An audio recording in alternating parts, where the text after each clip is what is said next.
প্রিয় ছাত্রছাত্রীরা, মাধ্যমিক 2025 বর্তমানে যারা দশম শ্রেণীতে পড়ো তাদের সেকেন্ড সামেটিভ ইভ্যালুয়েশন অর্থাৎ সেকেন্ড ইউনিট টেস্টের ভৌত বিজ্ঞান ও পরিবেশের প্রশ্ন 7টি অর্থাৎ ছায়া প্রকাশনীর প্রশ্নবিচিত্রা থেকে আজকে আমরা আরও একটি নতুন স্কুলের প্রশ্নপত্র উত্তর সহকারে সম্পূর্ণ আলোচনা করছি। শেষ পর্যন্ত ভিডিওটি দেখবে, ভিডিওটি লেন্দি হবে, যেটা তোমাদের ক্ষেত্রে খুবই উপকারে আসবে। ঠিক আছে, তো প্রথমেই দেখো এইখানে সঠিক উত্তর নির্বাচন করে লিখো। প্রথম যে প্রশ্নটি এখানে রয়েছে, কোনো আলোকরশ্মি একটি স্বচ্ছ কাচের স্ল্যাবের ওপর লম্বভাবে আপতিত হলে এর চ্যুতিকোণ কত হবে? তো এর ক্ষেত্রে চ্যুতিকোণ হবে 0 ডিগ্রি। তারপরে দেখো যে প্রশ্নটি রয়েছে, আলোকরশ্মি কাচ মাধ্যম থেকে বায়ু মাধ্যমে প্রবেশ করলে আলোর কোন ধর্মটি অপরিবর্তিত থাকে? তো এইখানে সঠিক উত্তর হবে কম্পাঙ্ক। কম্পাঙ্কের কোনো পরিবর্তন হয় না, অর্থাৎ কম্পাঙ্ক অপরিবর্তিত থাকবে। তারপরে দেখো 3 দাগের নিচের কোণটির রোধাঙ্ক উষ্ণতা বৃদ্ধির সাথে হ্রাস পায়? অর্ধপরিবাহীর ক্ষেত্রে রোধাঙ্ক উষ্ণতার সাথে কিন্তু হ্রাস পাবে। তো এইখানে আরও একটা বিষয় জেনে নাও, এটা নোট ডাউন করে রাখো যে অর্ধপরিবাহী অর্থাৎ সেমিকন্ডাক্টরে উপাদানের যে রোধাঙ্ক উষ্ণতা বৃদ্ধির সাথে হ্রাস পায়। উষ্ণতা বৃদ্ধির সাথে অর্ধপরিবাহী পদার্থের আরও ইলেকট্রন উত্তেজিত হয়ে পরিবাহিতা বাড়ায়, ফলে রোধাঙ্ক কমে যায়। অর্থাৎ আমরা কি বলতে পারি যে অর্ধপরিবাহীর ক্ষেত্রে যদি উষ্ণতা বাড়ানো হয় তাহলে তার যে এক্সাইটেড স্টেট বা উত্তেজিত স্টেটে যে ইলেকট্রনগুলো, সেই ইলেকট্রনগুলো বেশি পরিমাণ উত্তেজিত অবস্থায় থাকবে এবং তাদের পরিবাহিতা বাড়বে, আর পরিবাহিতা বাড়লে রোধাঙ্ক কি হবে? কমবে, তাই না? তারপরে দেখো এটা কিন্তু 1 নম্বরের প্রশ্ন, কিন্তু এটার অ্যাকচুয়ালি 2 বা 3 নম্বরের কোশ্চেন হয়।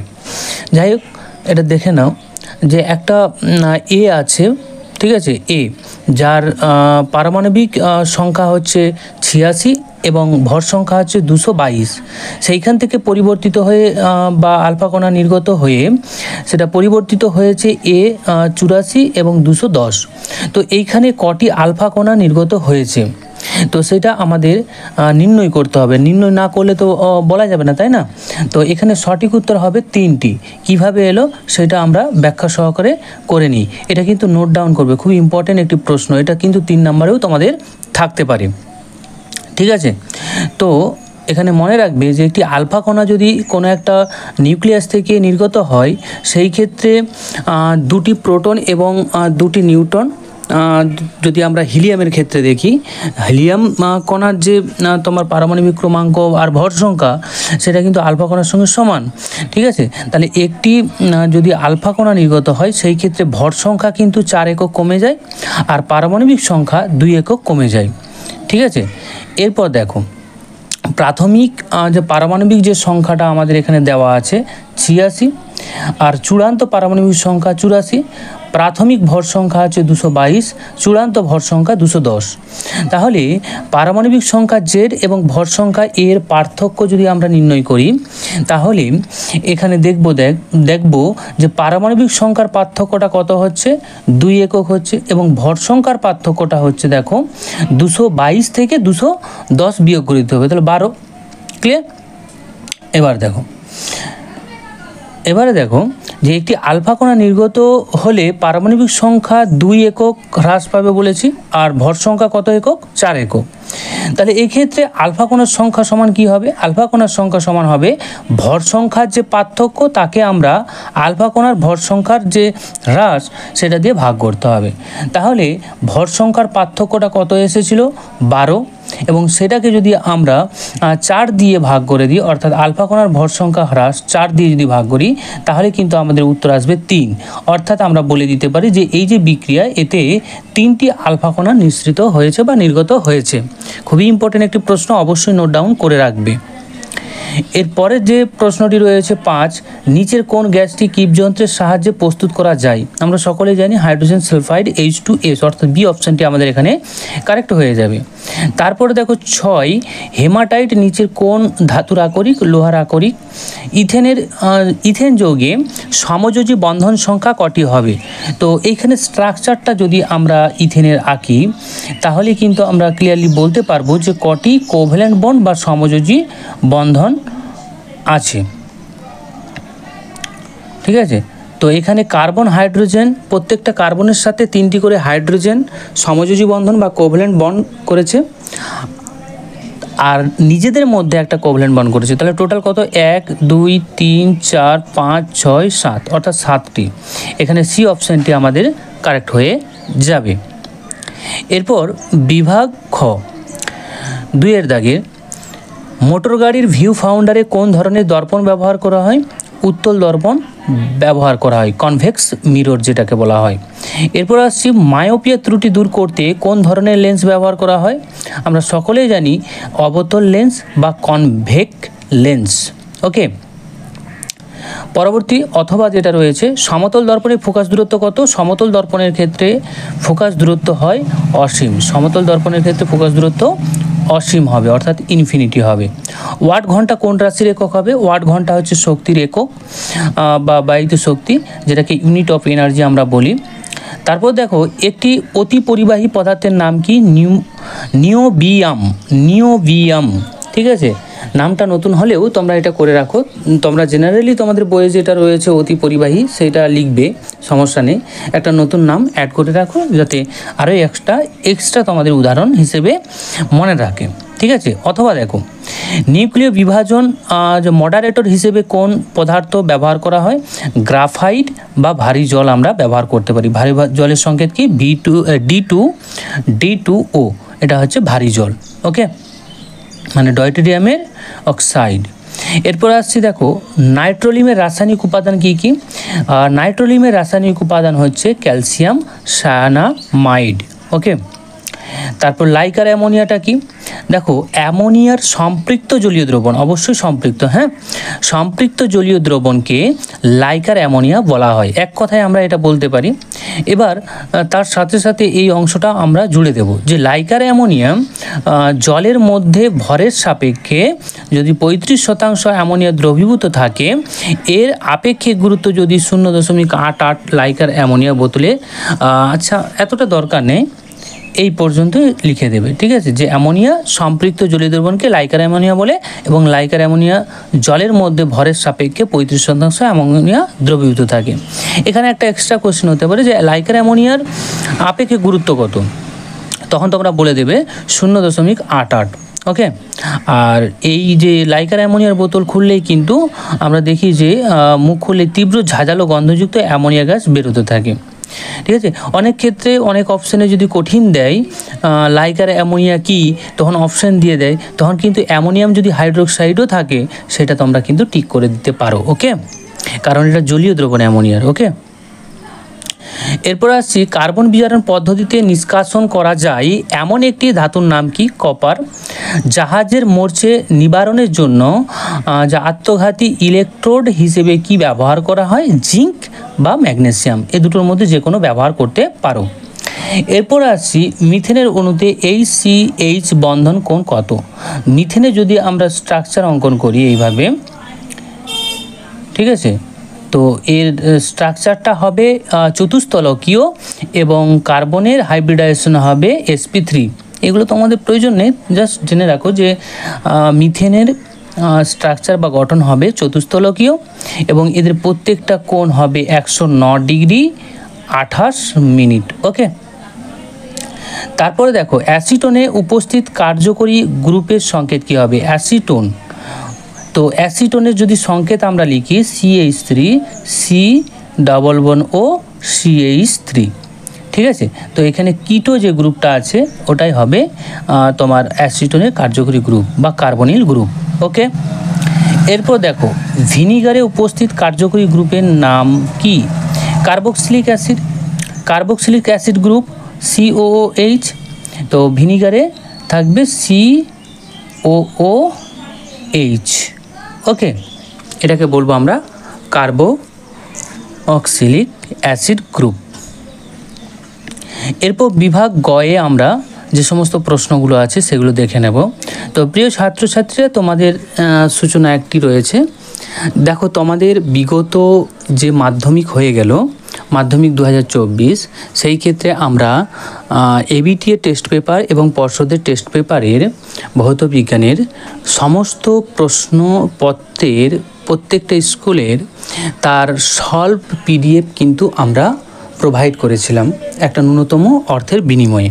ঠিক আছে, তো সেইরূপ তোমাদের স্বতঃস্ফূর্ততা, তোমাদের প্রয়োজন দেখে আমরা বর্তমান এই যে মাধ্যমিক আগামীতে হবে 2025, তাতেও কিন্তু আমরা এই ব্যবস্থা করতে চলেছি এবং তার সাথে সাথে আমরা কিছু সাজেস্টিভ প্রশ্ন উত্তরও করব। তো আশা করা যাক শুধু ভৌত বিজ্ঞান না, তার সাথে সাথে আরও কয়েকটি বিষয়কে আমরা ইনক্লুড করব। তো চিন্তাভাবনা রয়েছে, আমাদের কাজ চলছে। যদি তোমাদের সম্ভব হয় অবশ্যই আমাদের সঙ্গে কানেক্ট থাকো এবং ঠিক সময় তোমাদের জানিয়ে দেওয়া হবে যে কবে থেকে সেইগুলো প্রোভাইড করা হবে এবং কিভাবে। ওকে, তো 3 দাগের এবারে দেখো, প্রথম যে প্রশ্নটি রয়েছে, 220 ভোল্ট এবং 60 ওয়াট বাতির প্রবাহ মাত্রা নির্ণয় করো। তো এইখানে প্রবাহ মাত্রা নির্ণয় করতে বলেছে আই। তো আমরা ক্ষমতার সাথে যে প্রবাহ মাত্রা এবং বিভবের যে সম্পর্ক পি সমান ভি আই, এটা আমরা তো জানি। তো এখানে পি বলতে ক্ষমতা, পাওয়ার, এবং ভি বলতে ভোল্টেজ, আর আই বলতে কারেন্ট এখানে। হ্যাঁ, তাহলে এইখান থেকে আমরা আই সমান বের করতে পারি আই সমান পি বাই ভি। অর্থাৎ এখানে পি দেওয়া আছে কত, 60 ওয়াট, এবং ভি দেওয়া আছে 220 ভোল্ট। তাহলে সেইখান থেকে আমরা পেয়ে যাব আই বা প্রবাহ মাত্রা সমান 0.273 অ্যাম্পিয়ার। ক্লিয়ার? এরপরে আসছি, অথবা দেখো 1 কিলোওয়াট ঘন্টা বা 1 বিওটি এককের সংজ্ঞা কি হবে? খুবই সিম্পল, তোমরা সকলেই জানো যে 1 কিলোওয়াট ঘন্টা হলো সেই শক্তির পরিমাপ যা 1 কিলোওয়াট অর্থাৎ 1000 ওয়াট ক্ষমতা সম্পন্ন যন্ত্র 1 ঘন্টা অর্থাৎ 3600 সেকেন্ডে চললে যে পরিমাণ শক্তি ব্যয় করবে সেটাকে আমরা 1 কিলোওয়াট বা 1 বিওটি বলবো। ক্লিয়ার?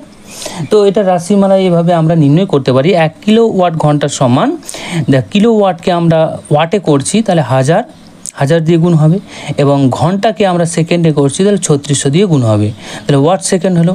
আর 1 ওয়াট সেকেন্ড সমানই হচ্ছে 1 জুল, তাহলে আমরা জুলে করে দিতে পারি। তাহলে আমরা বলতে পারি যে 1 বিওটি সমান কত জুল, তাহলে 3.6 × 10⁶ জুল। এটাও কিন্তু অনেক সময় তোমাদের শূন্যস্থান পূরণে থাকে। এরপরে আসছি, ধাতুর আকরিক থেকে ধাতু নিষ্কাশনে প্রকৃতপক্ষে বিজারণ, এটা ব্যাখ্যা করতে বলেছে।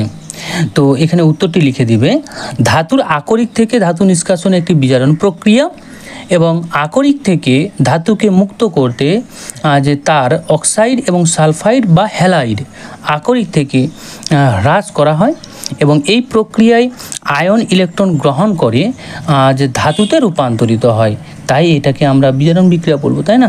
যেমন হেমাটাইট থেকে লৌহ নিষ্কাশন, হেমাটাইট Fe2O3, সেখানে কার্বন অক্সাইডের সাথে বিক্রিয়া করে কার্বন ডাইঅক্সাইড এবং আয়রন আমরা প্রস্তুত করতে পারি। দেখো এখানে আয়রন কিন্তু পজিটিভ চার্জ হিসেবে ছিল, এখানে আয়রন Fe3+ হিসেবে আছে, সেই ইলেকট্রন গ্রহণ করে Fe-তে অধিক্ষিপ্ত হবে। ক্লিয়ার? সেই ভাষাটাই এখানে লেখা আছে। ওকে, তো তোমাদের পিডিএফটাও কিন্তু পেয়ে যাবে আমাদের টেলিগ্রাম চ্যানেলে, অবশ্যই ডিসক্রিপশন বক্সে যাবে, সেইখানে পিডিএফ দেওয়া হয়ে যাবে ফ্রিলি। ওকে, তো তোমাদের কাছে একটাই রিকোয়েস্ট থাকবে, শুধু পিডিএফ নিয়ে চলে যেও না। দেখো পিডিএফ করতে অনেকটাই কষ্ট হয়েছে, তোমাদের কাছে একটাই রিকোয়েস্ট থাকবে, ভিডিওটা দেখে পিডিএফটা নেবে। ওকে, তারপরে দেখো, অথবা থার্মিট পদ্ধতিতে ধাতু নিষ্কাশনের নীতি এবং একটি সমীকরণ উল্লেখ করতে বলেছে।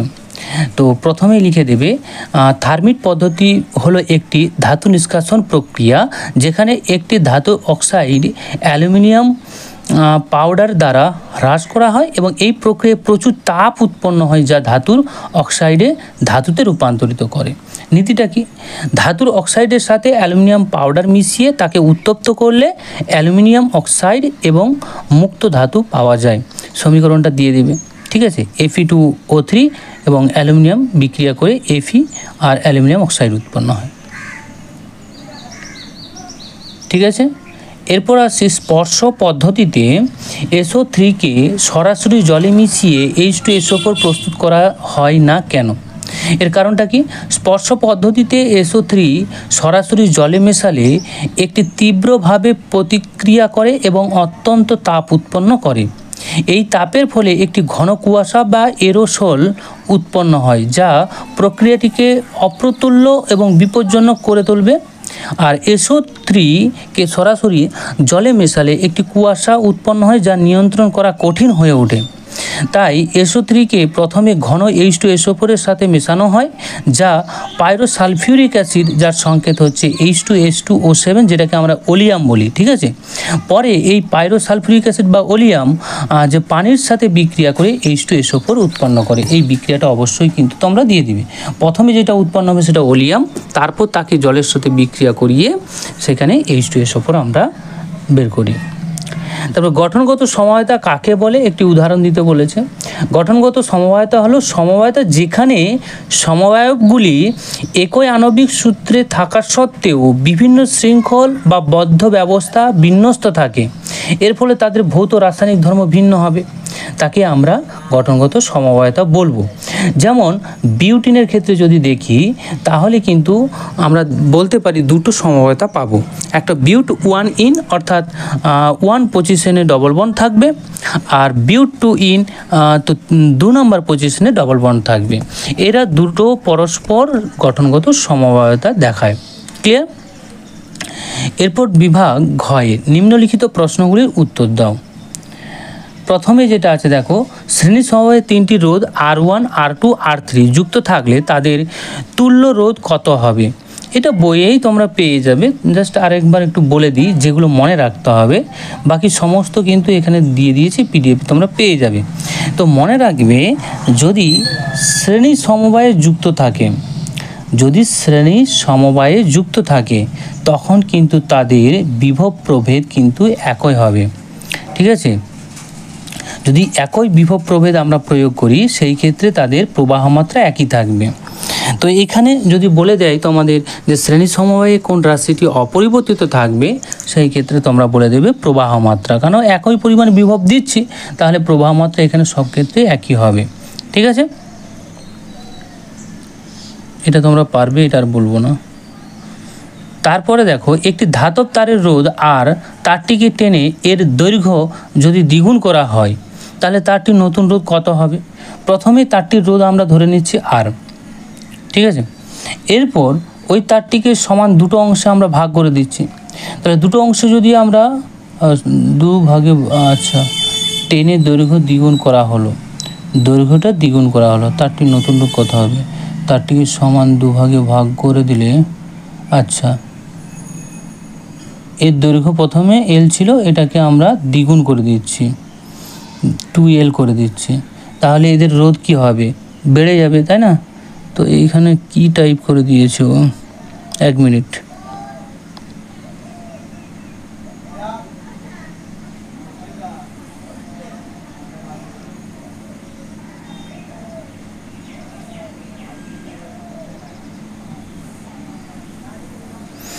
দেখ, প্রশ্নটা একটু অন্য প্রশ্ন, ঠিক আছে। এই প্রশ্নের উত্তর নয় এটা। এখানে এটা হওয়া উচিত ছিল যে একটি ধাতব তারের রোধ যদি R হয় এবং তাদের তোমার দুভাগে যদি বিভক্ত করা হয় তাহলে সেই ক্ষেত্রে তুল্যরোধ কত হবে, সেইটার উত্তর কিন্তু এটা, ঠিক আছে। তো এটার উত্তরটা আমরা পরে দিয়ে দিচ্ছি, ওকে। এরপরে দেখো, একটি আলোকরশ্মি প্রিজমের মধ্য দিয়ে যায়, দেখাও যে চ্যুতিকোণের মান।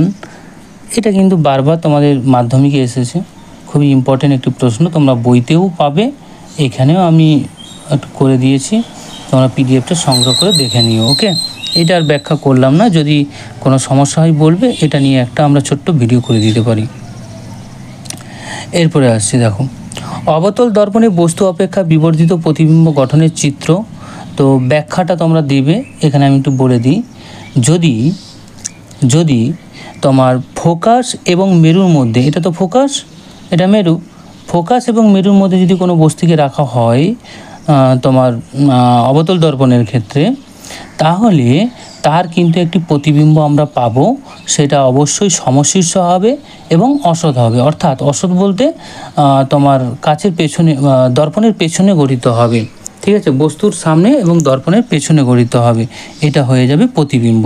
ঠিক আছে, এইভাবে খুব সুন্দর করে আঁকবে এবং 2-4 কথা বলে দেবে, জাস্ট, আর কিছু না। ক্লিয়ার? তো এদের প্রতিবিম্বের প্রকৃতিটা কীরূপ হবে? অসৎ, বিবর্ধিত এবং সমশীর্ষ। অবতল দর্পণকে জলে নিমজ্জিত করলে তার ফোকাস দৈর্ঘ্যের কী পরিবর্তন হয়?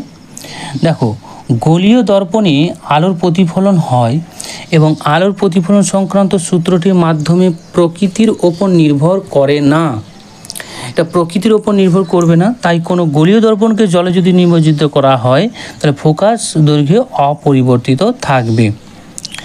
তারপরে আসছি, পারমাণবিক নিউক্লিয়াসে কোনো ইলেকট্রন থাকে না, তার সত্ত্বেও তেজস্ক্রিয় পরমাণু নিউক্লিয়াসে বিঘটনে যে তোমার বিটা কণা নির্গত হয়। কেন? এটার কারণটা কি? কারণটা দেখো, বিটা কণা নিঃসরণ ঘটায় তেজস্ক্রিয় পরমাণু নিউক্লিয়াসে একটি নিউট্রন বিভাজিত হয়ে একটি প্রোটন এবং ইলেকট্রন উৎপন্ন করে। একটি আধাহীন ভরহীন যে অ্যান্টি নিউট্রিনো উৎপন্ন করবে। ফলে উৎপন্ন যে প্রোটনটি নিউক্লিয়াস থেকে যায়, কিন্তু যে ইলেকট্রনটা উৎপন্ন হলো সেই ইলেকট্রনটা তীব্র বেগে কিন্তু নিউক্লিয়াস থেকে বাইরে বেরিয়ে আসবে এবং সেই ইলেকট্রনটাই হচ্ছে তোমার বিটা কণা হিসেবে বেরিয়ে আসে।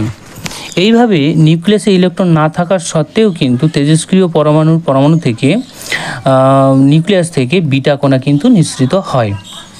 এরপর আসছি, নক্ষত্রের মধ্যে কোন নিউক্লিয় বিক্রিয়া সংঘটিত হয়? তো এখানে সংযোজন বিক্রিয়া সংঘটিত হয়। তো নিউক্লিয় সংযোজনের পূর্বে নিউক্লিয় বিভাজন কেন করা হয়? দেখো, নিউক্লিয় সংযোজন বিক্রিয়া ঘটানোর জন্য যে পরিমাণ উষ্ণতার প্রয়োজন হবে সেই উষ্ণতাটাকে পৌঁছানোর জন্য আমাদের নিউক্লিয় বিভাজন বিক্রিয়ার শক্তিকে কাজে লাগানো হয়। তাই কোনো নিউক্লিয় সংযোজনের পূর্বে নিউক্লিয় বিভাজন ঘটাতে হয়। এটাই কিন্তু লেখা আছে, একটু পড়ে নিলে পারবে। তেজস্ক্রিয়তার এসআই একক কী হবে? বেকারেল হবে। এরপরে 4 দাগে যে প্রশ্নটি আজ রয়েছে, একটি বৈদ্যুতিক বাতিকে 220 মেনের সঙ্গে যুক্ত করলে 1 অ্যাম্পের তড়িৎ প্রবাহ হয়।